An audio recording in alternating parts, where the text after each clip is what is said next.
Hello guys, আজকে আমি তোমাদের সাথে শেয়ার করতে যাচ্ছি আমার মাম্মামদেরকে আমি কিভাবে ওটস রান্না করে খাওয়াই। তো চলো বেশি বকবক না করে ভিডিওটা শুরু করা যাক। তো সবার প্রথমে দেখতেই পাচ্ছ এখানে কিন্তু আমার মাম্মাম কিন্তু সন্ধ্যাবেলা একটুখানি বই পড়ছে। আর সত্যি কথা বলতে কি জানো তো, ওরা কিন্তু বইয়ের অনেক কিছুই জানে। যেমন আমি যেগুলো বলবো যে মাংকি কই, টাইগার কই, ওরা কিন্তু সেই ইমেজটা বের করে আমাকে দেখায়। তো যাই হোক, ওদেরকে এবার সন্ধ্যাবেলা মানে ডিনারটা করাবো, সেই ডিনারের প্রিপারেশনটা আমি করতে যাব।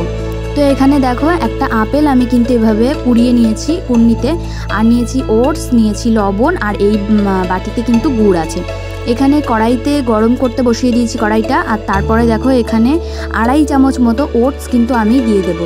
যেহেতু আমার দুটো বেবি, তাই আমি কিন্তু ওটসটা ওদের হিসেব মতোই করি, আর রান্না করার পরে ওটসটা কিন্তু একটু বেশিই হয়ে যাবে।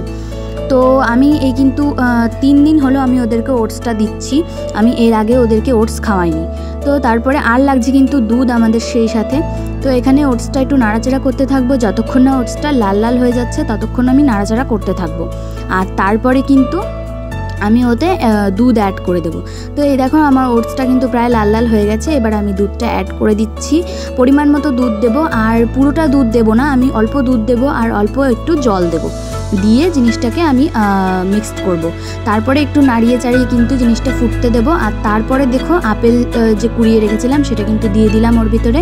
এইবার ওটাকে কিন্তু আমি ভালো করে মিশিয়ে নেব, নিয়ে কিন্তু কিছুক্ষণের জন্য ছেড়ে দেবো ওটাকে ফোটার জন্যে।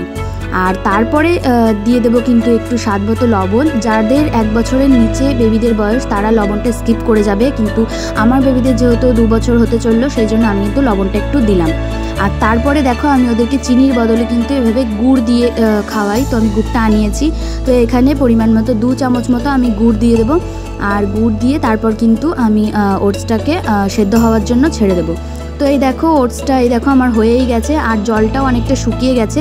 যে যার বেবিকে যেভাবে খাওয়াবে, মানে একটু পাতলা কি একটু ঘন, সেই অনুযায়ী নামাবে। তো আমি একটু ঘন করেই খাওয়াবো। তো এই দেখো আমি এইভাবে খাওয়াই ওদেরকে। তো চলো আমার ওটসটা রান্না হয়ে গেছে, আর এবার আমি ওদেরকে খাওয়াবো। তো আমি ওদেরকে প্রথম বাইট দিচ্ছি, ওরা কিন্তু ভীষণ এনজয় করে এই ওটসটা খায়। তো আজকের মতো ভিডিও এখানেই শেষ করছি। তো ভালো থেকো, সুস্থ থেকো, সাবধানে থেকো। Tata guys. টেস্টি, ভালো ভালো ভালো তাই।